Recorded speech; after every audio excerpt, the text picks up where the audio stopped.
Wow, what a thrill it is for me to have Brandon Wayne with me today. I mean, this is my guy right here. I'm going to tell you, this is my guy right here. We all know him from The Mandalorian. Wow. Also, John Wayne's grandson. Yep, yep, This is yep. the way.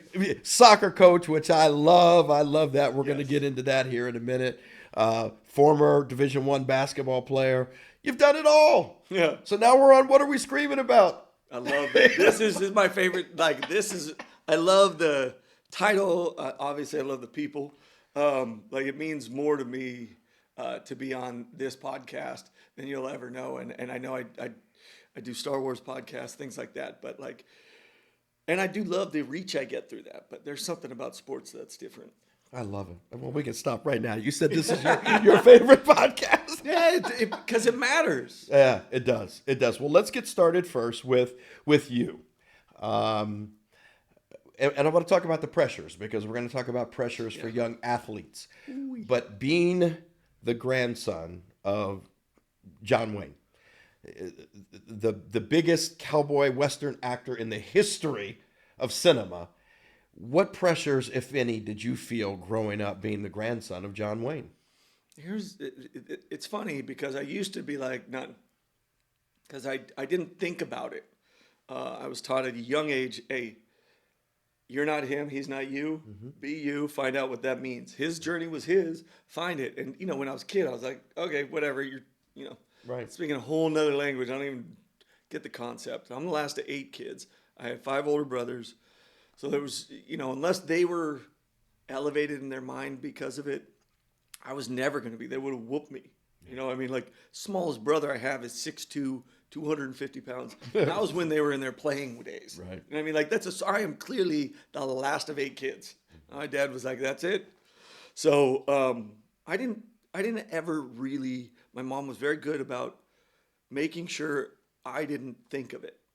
It wasn't something I grew up with in the sense of, hey, take your lunch, make sure everybody knows you're John Wayne's grandson, and have a good day and do the right thing. It was, you had a responsibility, but I didn't think it was any different than the ones my friends had. Right. Now, as I got older, Now, your mom, just so we're clear. it's your my mom. mom's father. Right. Yeah, So yeah, John Wayne yeah, was yeah. your mom's and father. she's Okay. his, when people are like, what was John Wayne like? For me, he was granddaddy, and it was a goofy, saran wrap the toilet on his boat where we would hang out just to see if he could get one of us, in that way. And he would laugh. So this other guy who I didn't watch on screen, I didn't watch one of his movies till after he had passed. I might have before, but I don't remember it. Man Who Shot Liberty Valance was the first one I saw, and I remember watching with my cousins at my aunt's house, and I was blown away. I was like, Granddad, wow, he's got some acting chops. You're like, whoa. That's when I kind of started to piece it together.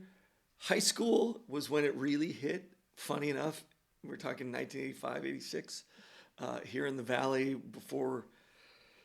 When I grew up here in the Valley, you could run around. We used to have BB gun wars on Ventura Boulevard. Seriously, we would have our rifles. You could only pump twice. Our handguns, no CO2. But the neighborhood kids, we would get on our go-karts on Ventura. Can you imagine that now? Anyways, we'd go out. We'd go to Woodley by the lake, by Sepulveda Basin, and we would literally shoot each other all we could. Right? So, I thought everybody was a cowboy. Yeah. I never understood who my grandfather was in that sense. He's done 217 films. Wow. Isn't that nuts? Wow. Played at USC, starting right tackle. Played at USC. Played both sides. Played with Thundering Herd. Oh. He met my grandmother because he broke his shoulder. He was working during the summers back in the day when they didn't pay you to be an athlete openly. Right. JW he was Marion Morrison, went to Glendale High School. He was a Nitro. Then went to SC to play football. Broke his shoulder, but in the meantime, had been being a PA at Fox because all the football players did at Ward Bond.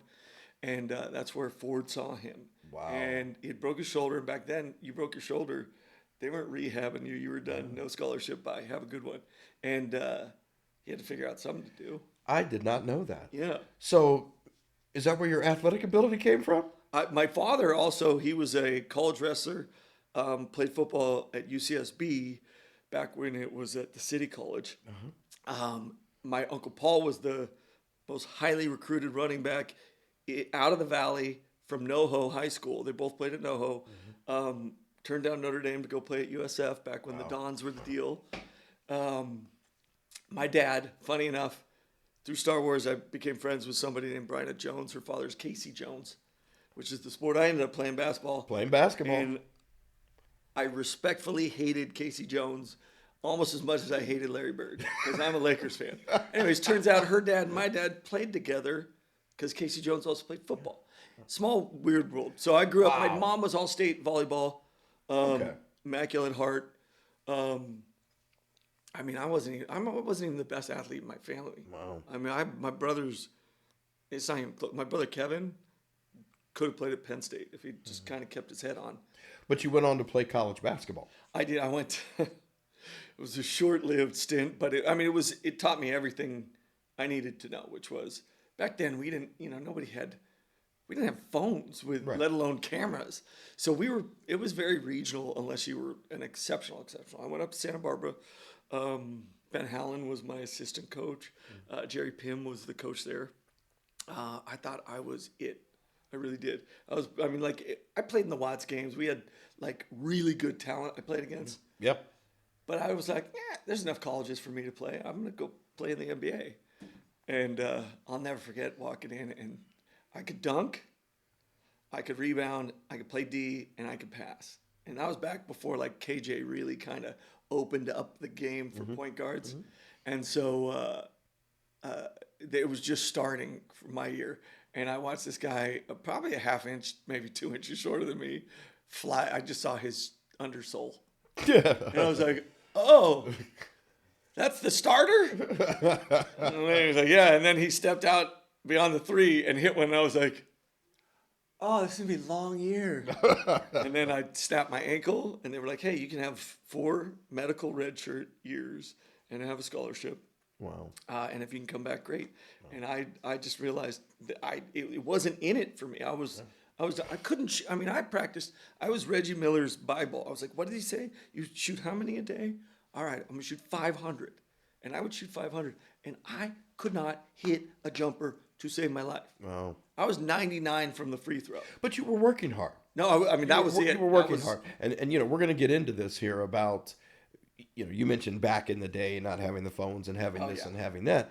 But you worked really hard. Obviously, you wanted to be the best. Yes. You did come from a famous family. Yeah, oh yeah. And I'm sure that, being the best and giving your all was important. But I never, you know what, you say that, like, I think today I hear kids say these things more, like, I'm going to be the best. I was around my high school football team. We had 12 guys go D1. We had 4 guys go pro. Wow. We won the Big 5 championship against, back when Del Rey was, we lost to him. It was our only loss that year, and then we came back and beat him.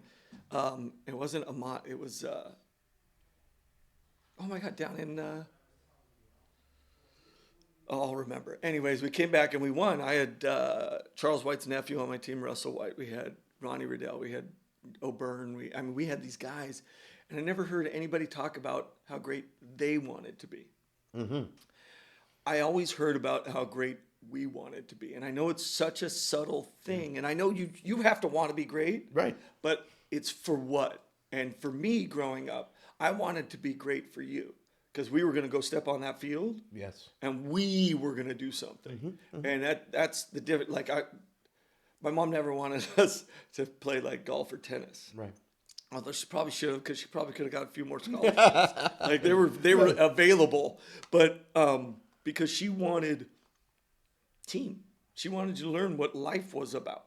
Yeah. I lived in a family of 8. I had cousins that were really close to me, Right. and so it was never about. And I was also the youngest, and so there was always a place. Right. Right. When we'd sit at our dinner table, it was like this. There were 6 kids. The other 2 were probably too old. One was married by the time I was like 9. And then the parents at the end. But see, I love you mention that. I'm going to stop you I love you mention about team and about us doing this together. Yeah. Because I talk about it so much when I was playing, especially in high school. We wanted to win a state championship. Yep. You know, we wanted to do it together. I never thought, I honestly, I never thought about, oh, I want to get a D1 scholarship. No. I never thought about that. And I remember when I got my first offer, I was like, huh, what? Yeah. And I kind of put that aside. That's so funny. I put that aside because I wanted to win the district championship, Yep. the regional championship, and ultimately a state championship. Yeah. And that's what we talked about. We were there. So why do you think nowadays you hear kids all the time and parents? Yeah. No, Do, the do you- screamers, the parents. First of all, it starts there. I think. I mean, like to me, it starts with a parent. Because who did I learn it from? I learned it from my mom and dad. Yeah. You know, and it was embedded in my brothers and sisters, and then the community that my parents put me in was always about us, not them. You know, raised Catholic, understood the greater good of the community.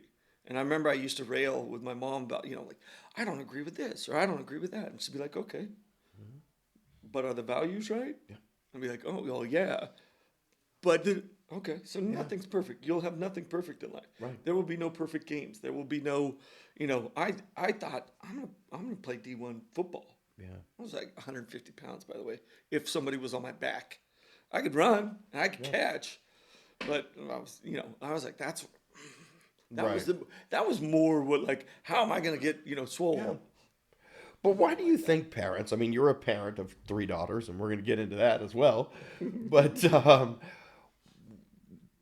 from a parental standpoint, Yeah. obviously you're a coach. What is it? What is that drive right now? What is the fervor about we have to get the D1, the D1? What is it? That's a great one. You're right.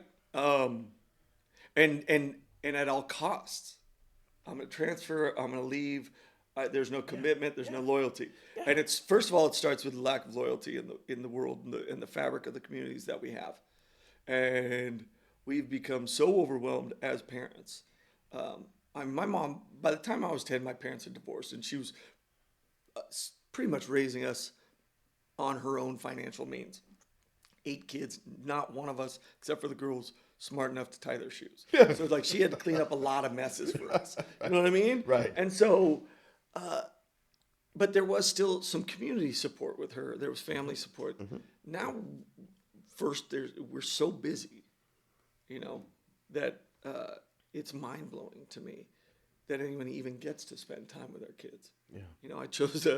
I chose an initial profession of acting that I bartended for 25 years before I could support my family or myself, doing anything. But the thing it afforded me was I was there for my girls, as a parent. And it really made me question every day. I want to be the cool guy. I really do. Like, I love being their, their buddy on some level.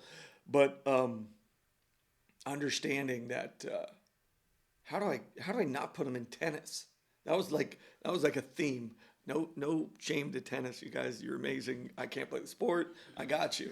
But it's individual. Yeah. And I had girls.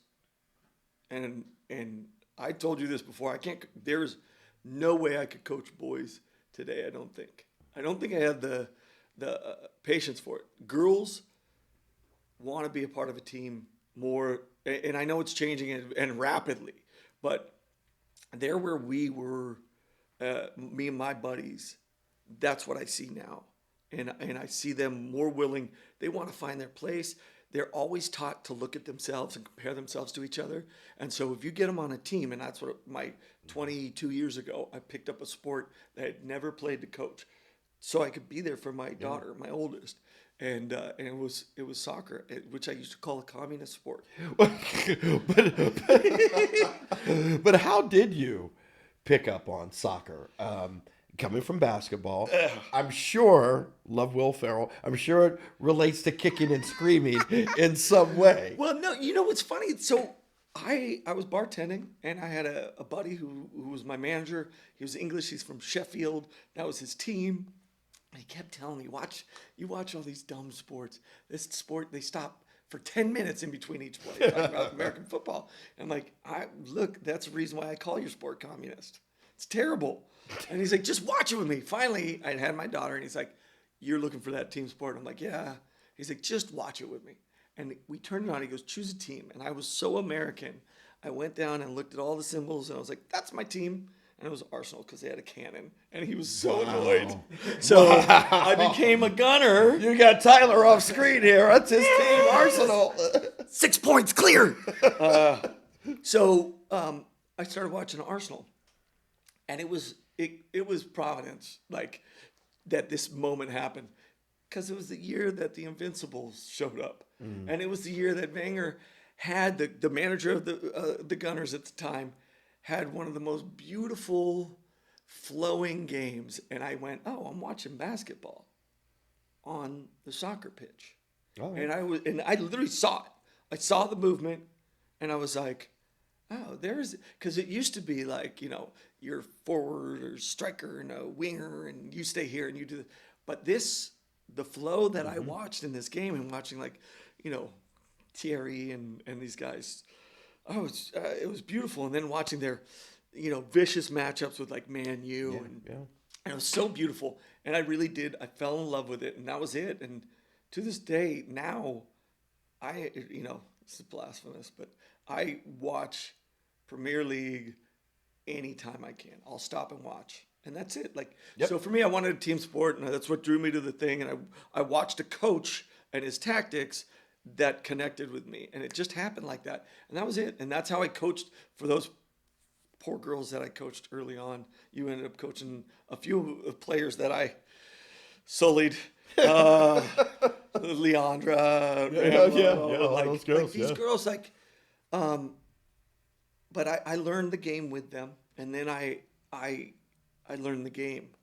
Yeah. But no matter what, as a coach, which, by the way, for me is the greatest title I've ever had, I thought getting the Mandalorian would be the greatest thing that I ever did. Like, and I mean like a working job where I'm like getting a paycheck and I'm getting to do what I love, which is I love acting and all that. But there's nothing better than one of these kids looking at you and going, Coach, thanks, or Coach, I need something, or Coach, I haven't told anybody and I need to tell you. And whew. There it is. And this is why we're wanting to really get this out here with this podcast. Is about, are we losing, at least in my opinion, are we losing what it means to be a coach? Are we losing what it means to be a part of a team? Because I could tell you got a little bit emotional there, having the title as coach. I feel the same way. This is 31 years of me coaching young people. And just to have them come back 10, 15 years later and say, thank you. It wasn't about how many wins. It wasn't about the NIL deals or this or that. Yeah. It was, you've saved me. Mm-hmm. You've helped me. You've guided me. One of the best letters that I received from a former player was, she said, Coach, thank you for being my lighthouse when my life seems so dark. Come on, man. Like, come on. Where else are you going to get anything? And like, I get to come back next year. Yeah. You know what I mean? Like, yeah. I know they put obstacles, and there's nothing in life that doesn't have them. Yeah. But watching them, the wins never, like, when I was at AYSO, it didn't bother me. It didn't bother me at club. Yeah. They don't bother me at high school, because I know the kids are walking away together. Even if, like, I'll be your enemy if you guys will get together. Yeah. I'll be the bad guy. Yeah. And I love it. Like, I watched these freshmen walk in, especially this year. This is my 4th year at Grant. And to watch these freshmen who, summertime, were so scared. Right? Yes. You know what I mean? Yes. That face. Yeah. And then you talk about this thing and you're like, hey, it's okay to be scared. It's okay to be afraid. Who's afraid today? And and to watch them do that. But yeah, I think we've lost the bit so much. And I think sports, and why I wanted kids in team sports, want my kids in them, is because it is a microcosm of life. It's a safe place to fail as much as you can. Yep. And the parents have forgotten yes. that's there. Yes. 2.4% of all the players in the country, all the players in the whole country, I think it's some like 11, 10 million, play D1. Right. 10% in women's, okay? 10% play at any college level. Well, and that's why I bring up D1 a lot. And of course, 2% Division of One that. is incredible. You know, if you were to play at the Division One level. But what I always want to get across is just to play at the collegiate level Yeah. is an amazing feat. And it bothers me. It Yeah. bothers me when I've had former players feel as though they're a failure because they're not playing Division One. Yeah. And it's like, you're kidding me. Yeah. You're going to an incredible D3 that was national champions Yeah. last year, Yeah. or NAIA, whatever it may be, to continue to get an education. Yep. Help your That's parents first and out. foremost. Get that education. Right. Help your parents out financially. Yeah. And you get to continue to play the sport of your choice that you love. Yeah. Why are we losing that? But you hear it, and what are we screaming about? You know, you go to any sideline at any game, and it's just this craziness that's going on over what? You know, you're at a U8 tournament, and you get Oh my- a $1.75 trophy, and we're losing our minds and screaming at referees Yeah. and Oh, following and- to the parking lots and doing all these for what? Yeah. Yeah. Yeah.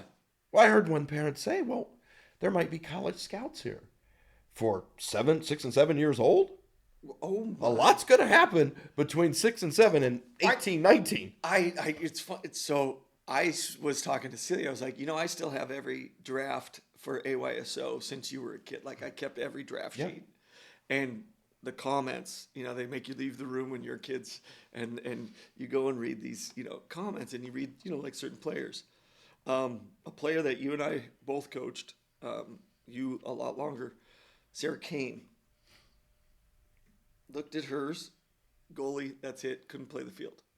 This kid was 10, Yeah. okay? Yeah. Not that she was exceptional as a goalie, but at 10, if I'm not letting you play I'm putting you in position to lose or be bad or suffer. I always want you to succeed, and I'm going to do my best. If that's one position, then that's where I'm going to put you. And if we get up, then I might try at something else. But like the fact that she was like, Coach, I can't believe you. I think she was 9. I can't believe you let me play in the field. And her mom was Yeah. so excited. I was like, Yeah. what is going on here? Yeah. And I look at all those sheets and I think about, that kid who everybody said was, she's, she's the best. She's the top. She's the slowest kid out there now. And my kid just ran by your kid backwards. The same one that you were like, she couldn't chew gum and tie her shoes. It's amazing to me the lack of perspective people have to reality. But I think that's partially because we're fed what we want to be fed. Yeah. Soylent Green isn't people unless you tell me it is. You know what I mean? Like you look at your phone.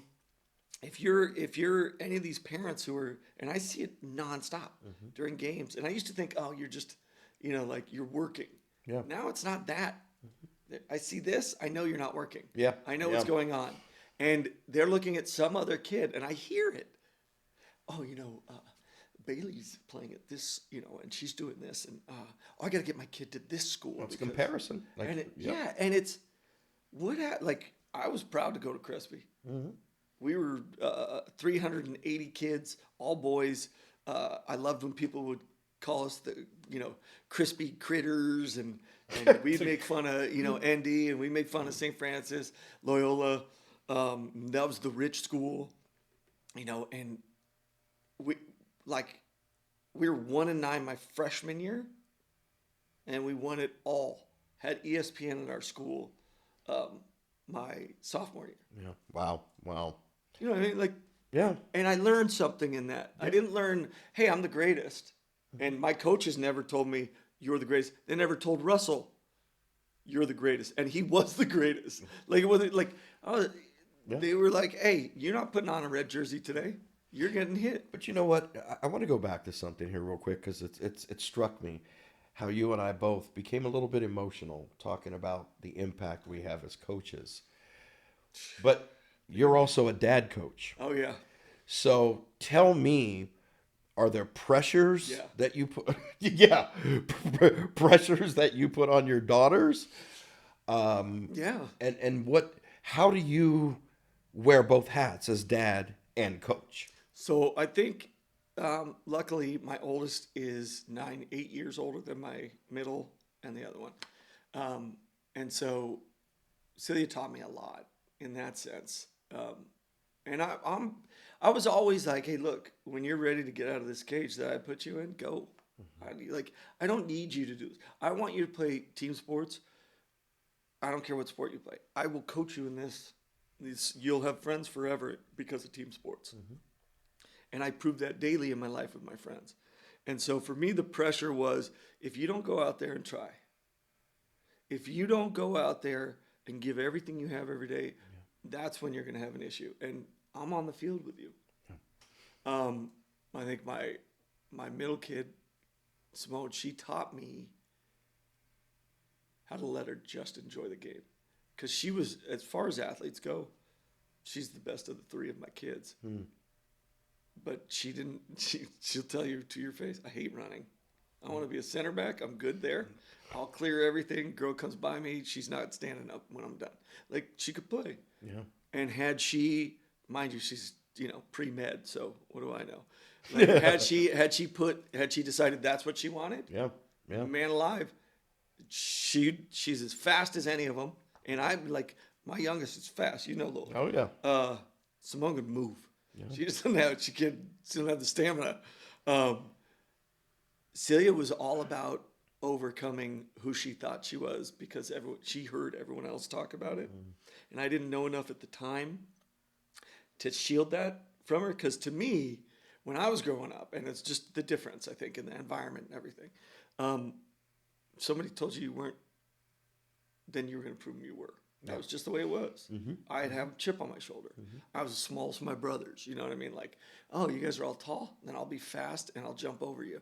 And that was it. Like, that was, I was never going to be second best. Not because I wanted to be best, because I just didn't want to be, the, and so my oldest, she had to learn, just like I did, the game. But at the same time, she had to learn, she had, disconnected eyes. I don't know I forgot what it was called, like Brown syndrome. So like she played goalie and she volunteered for it, but she also played mid and she ended up had an offer in college.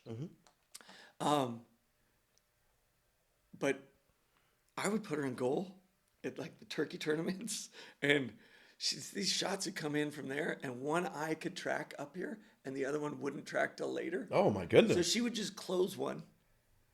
And she learned how to overcome it without, she couldn't figure out how to tell me, like, I was going to be disappointed. Yeah. She's like, I feel it snap when I look up. So, like, I had to learn and humble myself because I had to remember that I wasn't good at basketball when I picked it up. And that's tough for an athlete. Yes. Sometimes, and maybe some people just get it. I didn't. I was like, and why aren't you dribbling? She's like, 5. I was like, why aren't you able to dribble? And she's like, well, come over here. I was like, huh? And that was humbling because you think you're all that, and then that happens. But with all that, the team, with the family pressure of it, and then also, how do I balance? She's my kid on the team. I need her to do things. I need her to learn things, but I also don't want to put more pressure on her. And there were moments where, they'd be like, everybody thinks you're meaner to me than you are to everyone else. Yeah. And I was. And I said, yeah. And they were like, well, can you stop? And I was like, nope. Yeah. Because if I'm nicer to you, then they're going to be like, why does your kid never come out? And me turning to them and saying, hey, my kid doesn't come out because she's a monster and she will lead that team sounds a little conceited and too parent. But if they're like, dude, he's the meanest son of a gun to his kid, wow, that's terrible. It wasn't that bad. But there were like one mom who was my team manager. She was like, hey, your kid's really great. I'm like, yeah, no, I love her. Like, she's a great player. I was like, yeah. She was like, you shouldn't take that for granted. And I went, oh, wow, wow.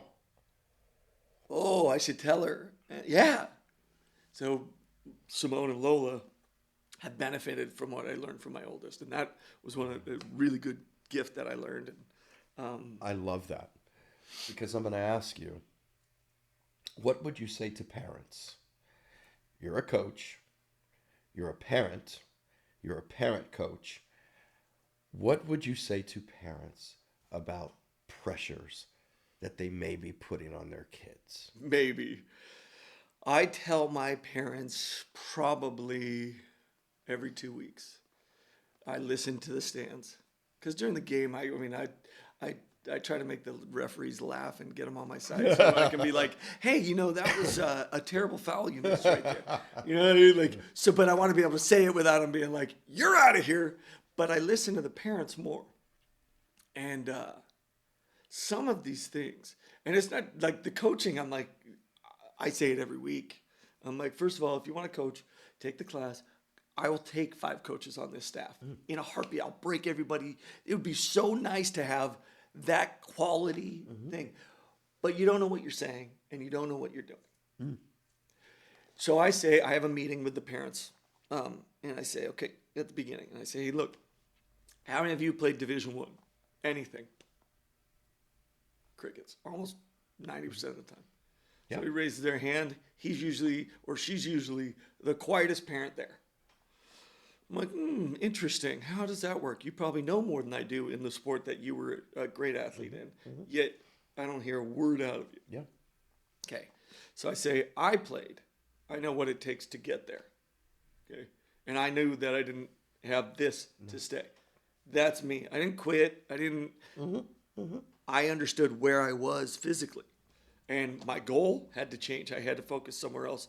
Otherwise, I was going to sit there and be a washout who didn't do anything. And so I tell this to the parents, and I say, so when you're screaming, kick it, get it out of there, run, you're doing nothing good. My favorite is wake up. Oh, Wake up! It's like, huh? What kind of statement is that? who are you? What kind of statement is that? But that's the favorite. Wake up. I have some parents who, are hard, and I say, hey, look, this is what I need from you. Yeah. Do you think I'm too nice?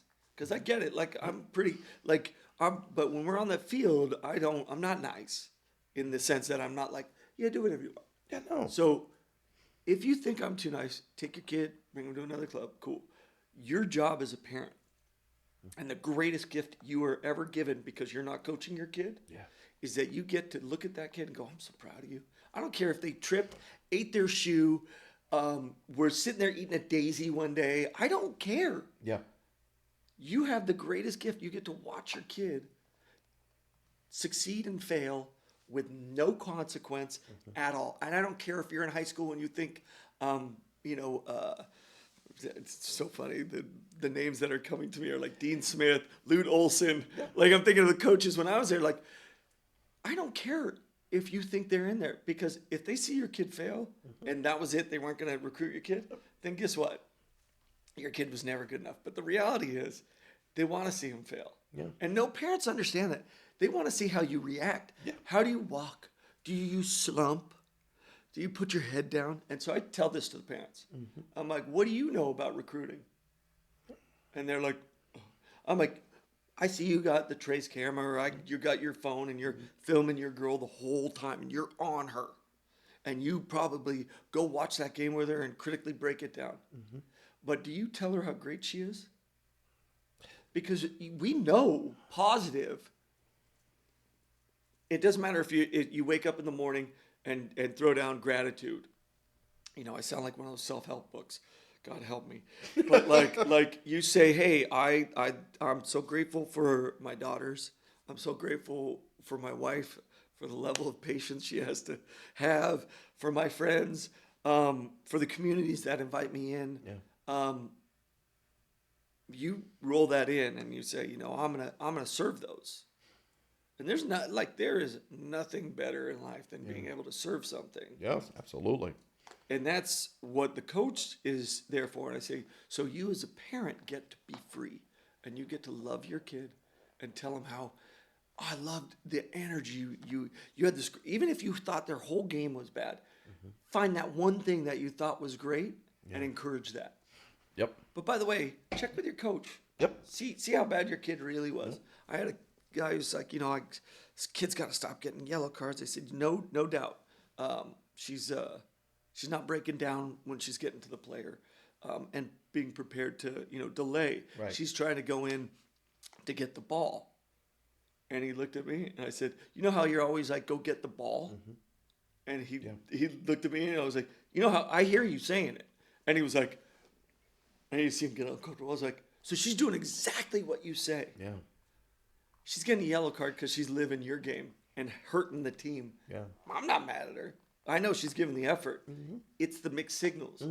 So if she has to listen to you while she's playing, first of all, not helping me. Come coach with me during practice. And I can have them, hey, shift. Yeah. Hey, switch the field. Yeah. That way I'm not telling them how to play the game. Right. And those things, when I get those moments with parents and I can draw them in like that and be like, oh, by the way, it's your fault. You want your kid to stop having a yellow card? Stop telling her to be aggressive. Yeah, you're so right. You're so right. All right, I want to ask you this. Yeah. Because you said that the title of coach is probably the most meaningful title to you. So finish this statement for me.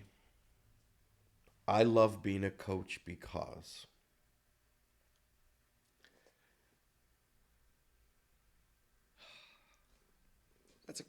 Wow. Okay.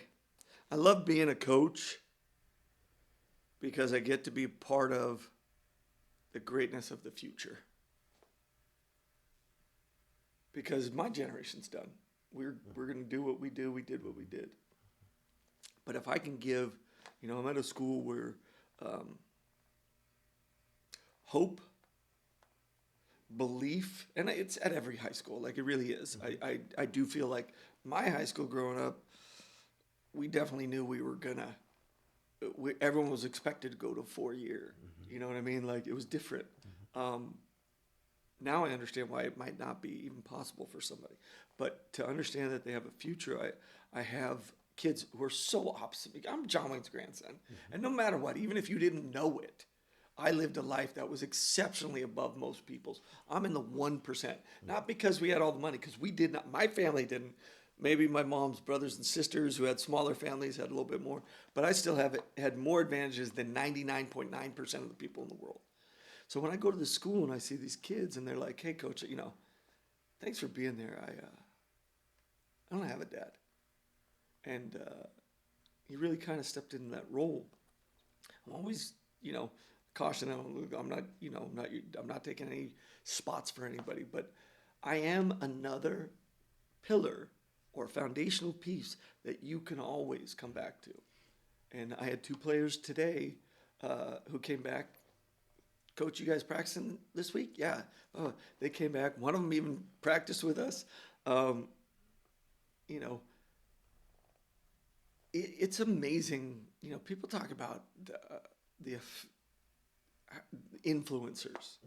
Coaches are the first to me, other than parents, obviously. But like influencers, that's what coaches were. And if you taught the kids right, play hard, be respectful, finish everything you do, understand the difference between hurt and injured. Right.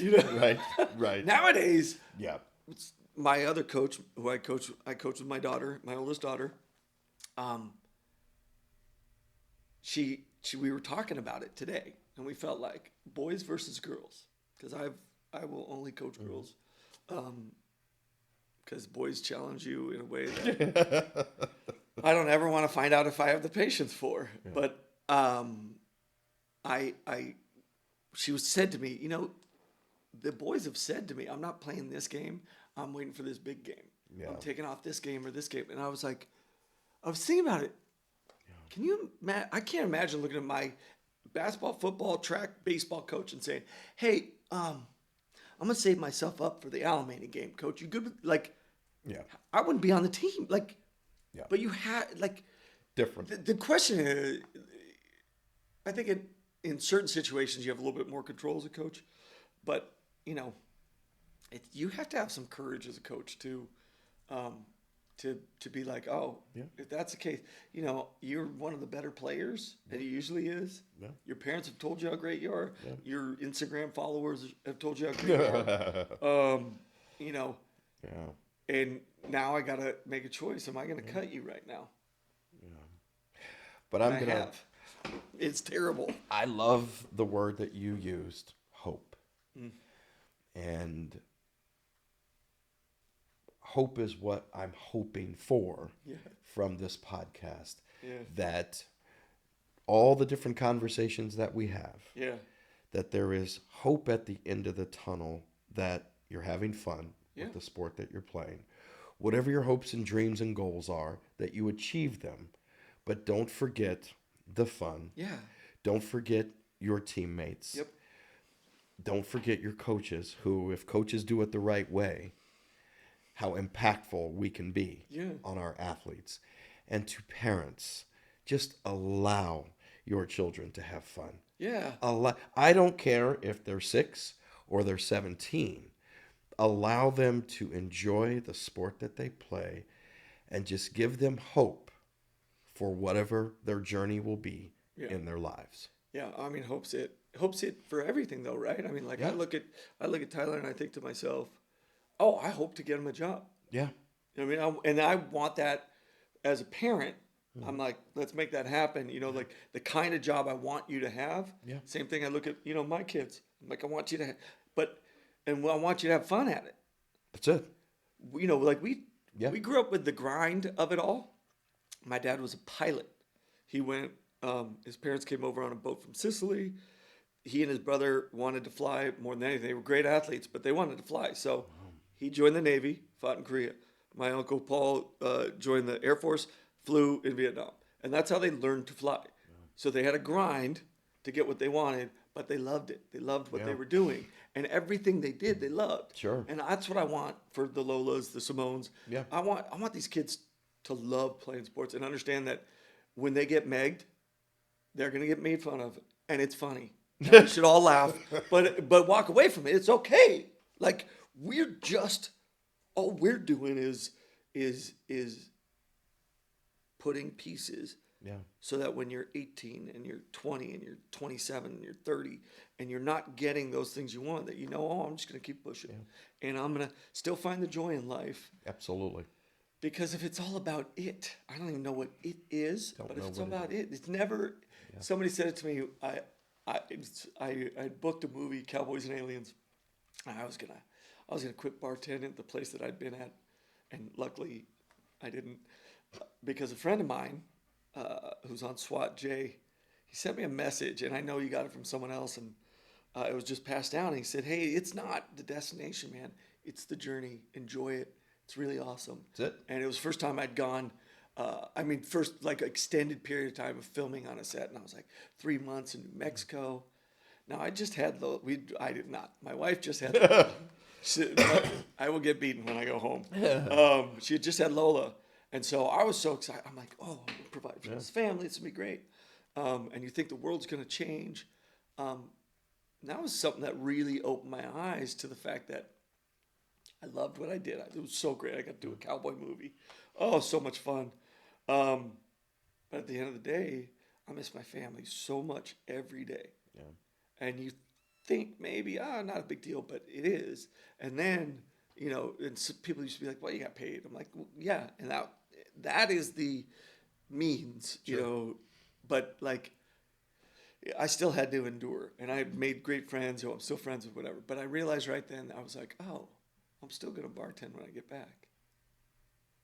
So when I got The Mandalorian, I still bartended on the weekend. So I'd work 5 days on the show and then do 2 weekend nights because I didn't trust the business. sure. Because you never know. I mean, I never might have know. gone another 10 years without getting a gig. Yeah.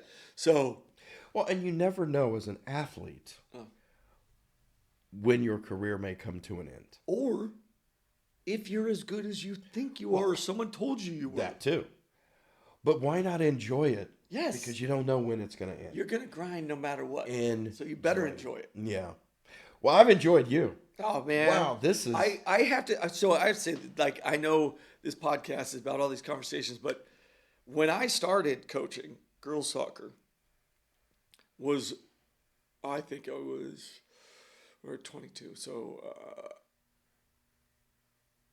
I think it was 20. What year did you start Extreme? Ooh, 2009. Okay. So 2 years after I started coaching, I started hearing about this guy, Marlon.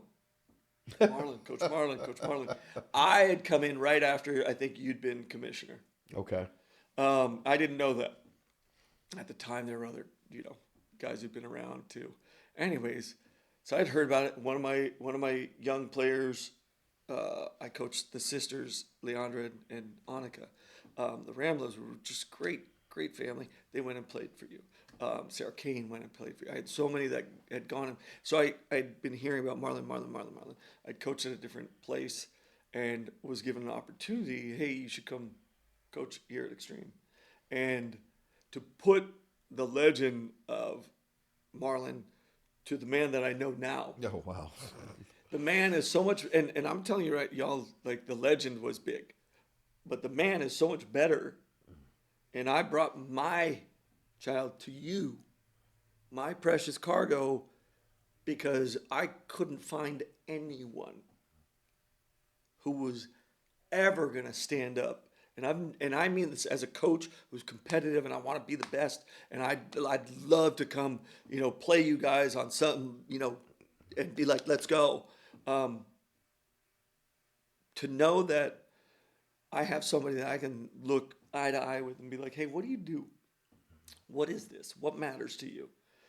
Is one of the greatest gifts I've ever had. And to be able to share that with my kids, and for you to live beyond a legend, much like my grandfather for me, you got the Duke, and then you have Granddaddy. And Granddaddy for me outlives that legend. And that's saying something. I've been all over the world.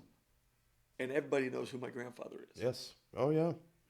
But that's what you are for me. And I don't mean that in a, let's give you flowers all day long. Sure. I just mean you earn that. And it's because of the respect you have for your players. And that's something you don't always see from coaches. Right. It's about me. You do my program. That's it. And I never see that ever last well. They always go to another place and maybe they're successful. Right. But, and you're watching all this selling of kids. And that's what this has become. We're trafficking our athletes. Yep. I don't see it here. And I love the foundation and the things that we bring as coaches.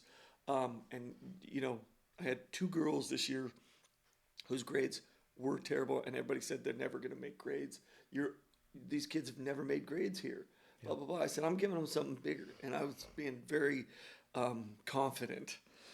But I was like, I'm giving them something to work towards, and they're going to do fine. Yeah. No. And my AD was up in it, and I was able to email him at the break and be like, hey, looks like my players did certainly a lot better than you guys have given them credit for. And I literally was such a jerk about it. I said, it's your job to support them, not to denigrate them. And never forget that. And that's what I see with this program here and watching, the team play, the joy and it's awesome. So, for me, that's like a big deal. Well, thank you. Boy, he's making me emotional here. Thank you. Thank you. The Duke, definitely a legend. Marlon, just a guy having some fun. No, probably look, think about it. Like, we think about my grandfather, what did he mean? Well, people are like, oh, he meant America. Well, I went to Northern Africa to do a movie, and I found out that he didn't mean America there. What he meant there was rugged individualism and values that mattered. Not always right. He was actually one of the first anti-heroes. Commonly, the characters he played, they were very human, is what I mean. Mm-hmm. They did bad things. Man Who Shot Liberty Valance, he's a bad dude. Yeah. But he did the right thing in a tough moment and understood that if he'd taken the credit, he could have been president. But he wanted Jimmy Stewart because he was the right guy for the right job. Right. And understanding those moments, it's like the choice of, hey, does your striker who wants to eat all game give up a ball to somebody who can score easily in the moment or take a harder shot? Yeah.